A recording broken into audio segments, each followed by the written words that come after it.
بسم اللہ الرحمن الرحیم۔ السلام علیکم۔ انفو گائیڈ چینل میں آپ دوستوں کو خوش آمدید۔ جن دوستوں نے ابھی ہمارے چینل انفو گائیڈ کو جوائن کیا ہے اور سبسکرائب نہیں کیا تو پلیز اس کو سبسکرائب کر لیں اور بیل آئیکن کو کلک کر دیں تاکہ آنے والی ویڈیوز کا نوٹیفیکیشن آپ کو ملتا رہے۔ دوستو، ریاست بہاولپور کے نواب کے عنوان سے ویڈیوز کا ایک سلسلہ چل رہا ہے۔ آج اس سلسلے کی تیسری اور آخری ویڈیو ہے۔ ان ویڈیو میں نے بہاولپور شہر کا مختصر تعارف، ریاست بہاولپور کی تاریخ اور ریاست بہاولپور پر حکمرانی کرنے والے حکمران یعنی نوابوں کا ذکر کیا ہے۔ آج کی اس ویڈیو میں سلطنت خداداد بہاولپور کے آخری فرما روا یعنی آخری نواب سر صادق محمد خان عباسی کا تفصیل سے ذکر کروں گا، اس لیے آپ اس ویڈیو کو آخر تک دیکھیں۔ اور جن دوستوں نے ہمارے چینل انفو گائیڈ کو ابھی تک سبسکرائب نہیں کیا تو اس کو سبسکرائب کر لیں اور بیل آئیکن کو کلک کر دیں تاکہ ہماری آنے والی انفارمیٹیو ویڈیوز کا نوٹیفیکیشن آپ کو ملتا رہے۔ تو شروع کرتے ہیں۔ نواب سر صادق محمد خان عباسی۔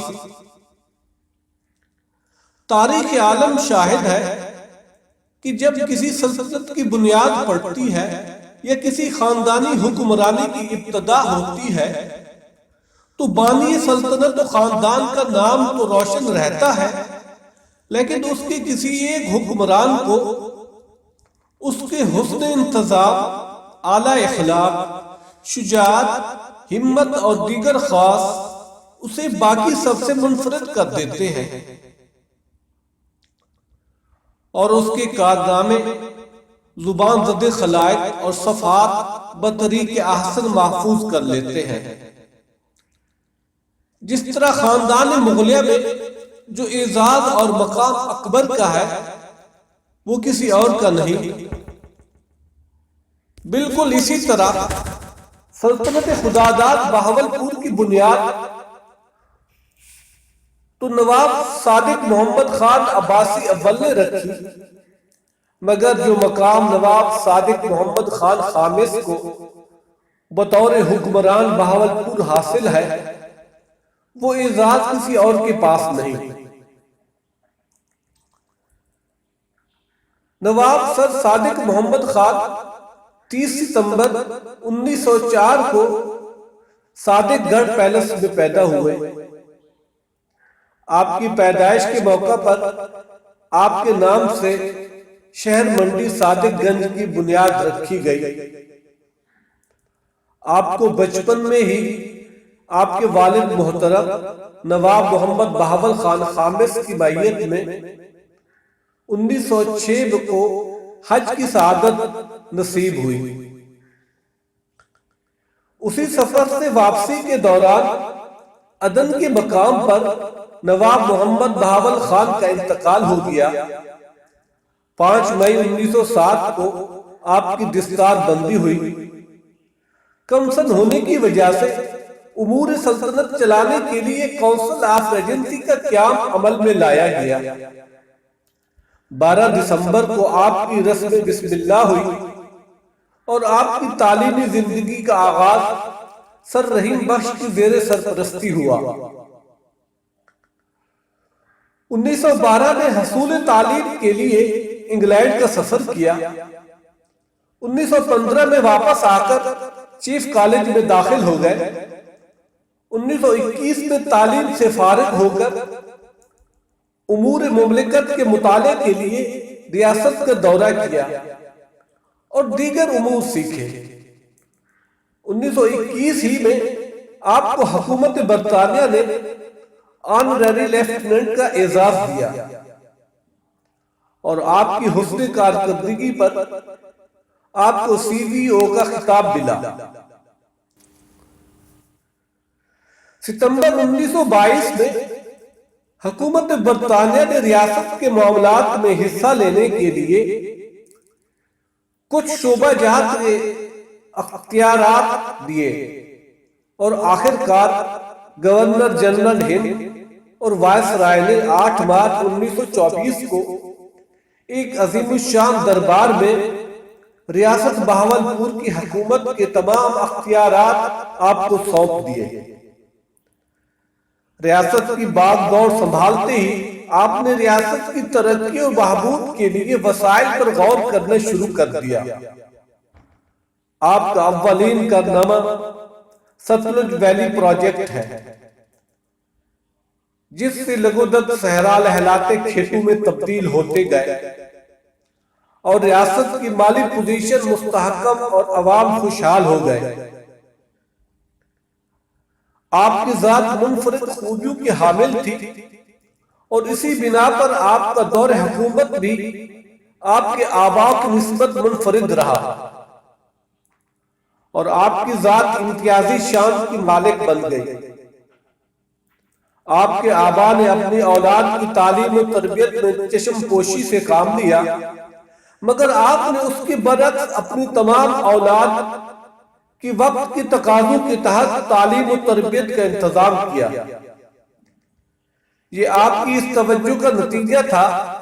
آپ کی اولاد پاکستان میں اعلیٰ عہدوں پر متعین رہی۔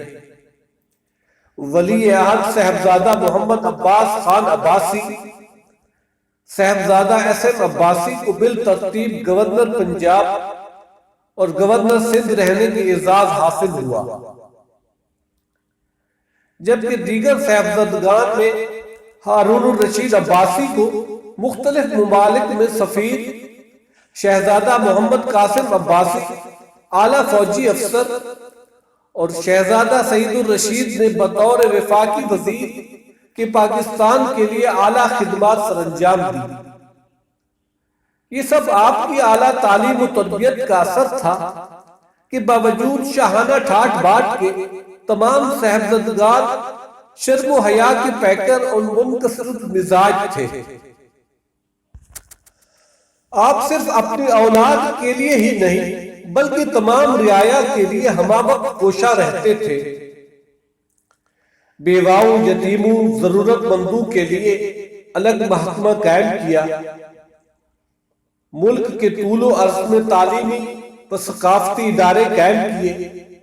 آپ کی ذات میں ایک شفیق باپ اور ایک سچے اور ہمدرد انسان کے روپ سمائے ہوئے تھے۔ ان سب سے بڑھ کر آپ کے اندر ایک سچا مسلمان تھا۔ یہی وہ خاصیت تھی کہ آپ نے اسلام کے نام پر حاصل کیے جانے والے ملک کے لیے اپنا اقتدار اپنی ریاست تک قربان کر دی اور محسن پاکستان کہلائے۔ پاکستان کے لیے ان کی قربانیوں کا تفصیلی ذکر کیا جائے تو اس کے لیے ایک بہت لمبی ویڈیو تیار ہو سکتی ہے۔ اس حوالے سے بحیثیت مسلمان ان کی شخصیت کے جائزہ کے لیے صرف ایک واقعہ ہی کافی ہے۔ نواب آف پٹیالہ کی فوج میں مسلمان افیسر اور جوان کافی زیادہ تھے۔ جیسے ہی قیام پاکستان کا اعلان ہوا تو نواب آف پٹیالہ نے انہیں غیر مسلح کر کے قید کر لیا۔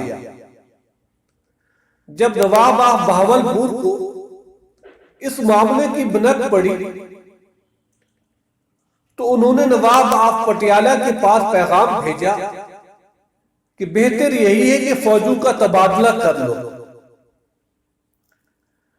نواب آف پٹیالہ فوراً راضی ہو گیا۔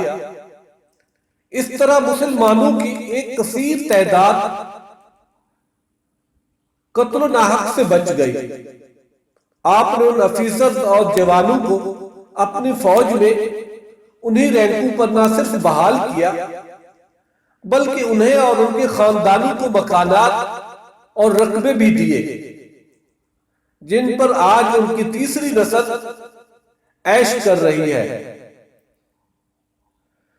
ریاست کا یہ چاند عالم اسلام کا ہیرو 24 مئی 1966 کو اس دار فانی سے کوچ کر گیا۔ اس عظیم شخصیت کی توصیف اور حیات کی قلم ترازی کے لیے بہت کچھ بیان کیا جا سکتا ہے، مگر باوجود تنگی دامہ اس دعا کے ساتھ اختتام کرتا ہوں کہ اللہ تعالیٰ اس عظیم ہستی کو جنت میں اعلیٰ مقام عطا کرے، آمین والسلام۔ دوستو، ویڈیو دیکھنے کا بہت بہت شکریہ۔ اگر یہ ویڈیو پسند آئی ہو تو اس کو لائک اور شیئر کریں اور ہمارے چینل کو ضرور سبسکرائب کریں۔ شکریہ۔